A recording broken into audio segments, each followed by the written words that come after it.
I've been fasting for Ramadan while planning to move out of my apartment. So I've been sleeping on the floor, not eating or drinking all day, trying to get my gym in, lose weight, planning a move internationally. And while stressful, I'm keeping intact. But you'd think that losing weight during Ramadan is easy, but it hasn't been. In fact, I've actually gained 3 pounds since Ramadan has started.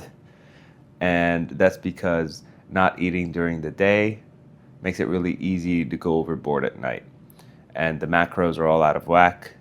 I'm not prioritizing protein. I'm way more likely to eat sweets. I've been eating baklava like mad. We went out for dinner yesterday, had a chocolate cake and a tiramisu. And it's actually quite upsetting not eating all day and seeing the scale weight go up. Yeah, it is 5 a.m. today, and my morning reflection is I'm going to lock back in. I'm setting a new goal, a mini goal within my overall goal. You guys know I'm trying to get down to 185 pounds by August. I'm now saying I'm going to be 195 pounds by the end of Ramadan, meaning by March 20th, I should be 195 pounds.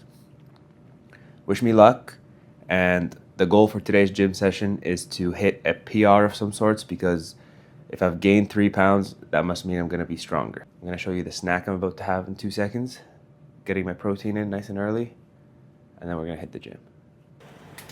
So this morning's protein snack, I have a couple that I go through, but this morning we're going with 3 turkey bacon slices, a little tub of cottage cheese, and about 20 grams of honey to fuel up the workout. My biggest challenge, a lot of people don't like cottage cheese. My personal challenge with it is that it's the texture.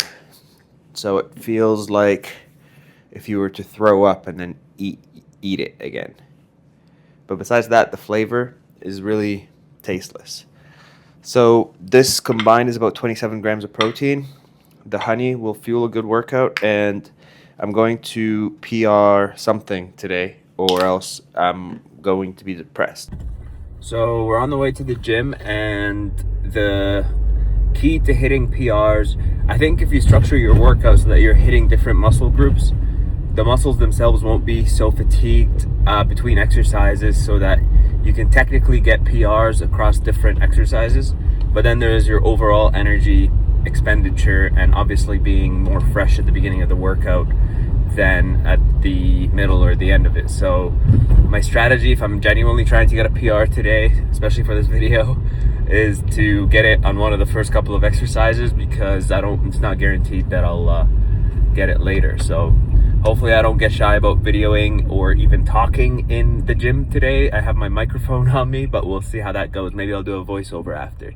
Okay, so for me to PR on this exercise, you have to hit this weight, which is 225 plus 10, 235 pounds.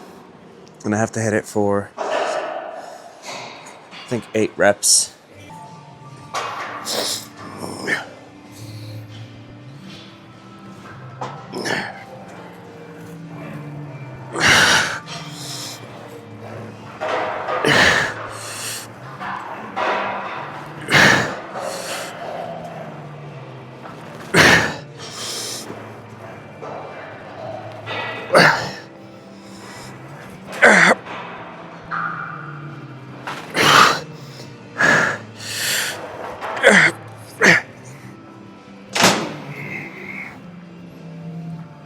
Couldn't push 7. Damn. Alright, so this one is going to be, I think, a lot easier to PR on. This is 205 pounds on the back row, 8 reps. I'm trying to overcompensate for failing on the bench. I've never done split before, so here goes. This is actually significantly higher than what I've done last, but I feel like I've always had a bit of wiggle room.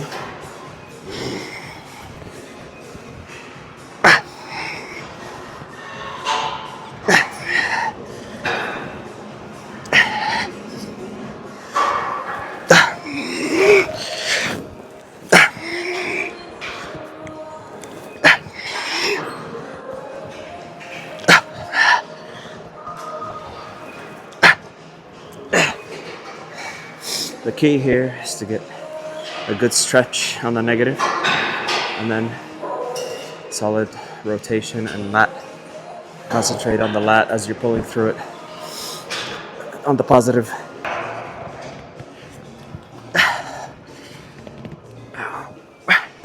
Form can be cleaner, but it is what it is.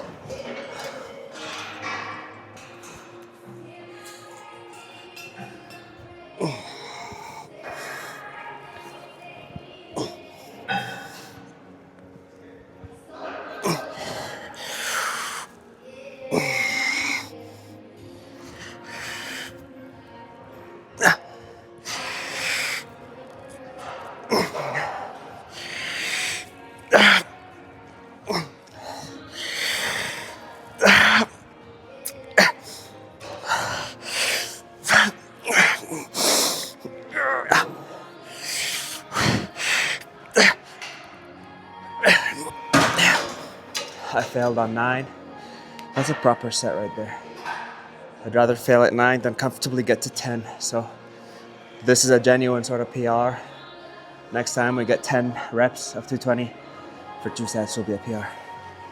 All right, so this next one, the machine says it's out of order, but I think it works. So the last PR on this was 10 sets of 115. I'm going for 10 sets of 120 today.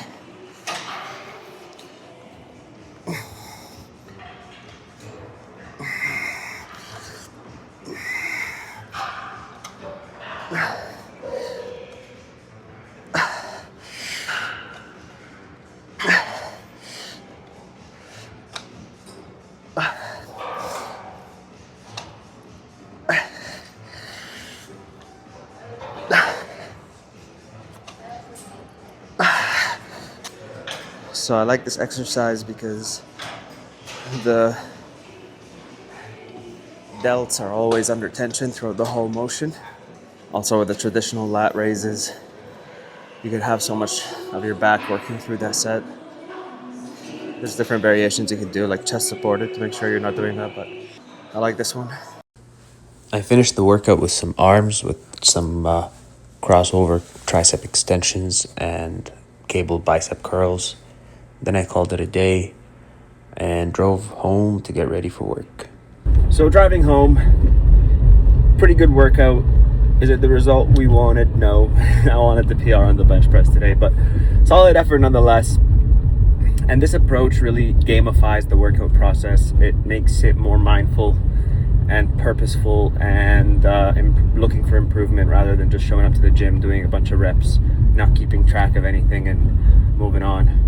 It's like almost like a meditation exercise where you are present and focused on pushing the weight. A lot of people think it's boring working out in this way, like these static lifts and static rest type stuff.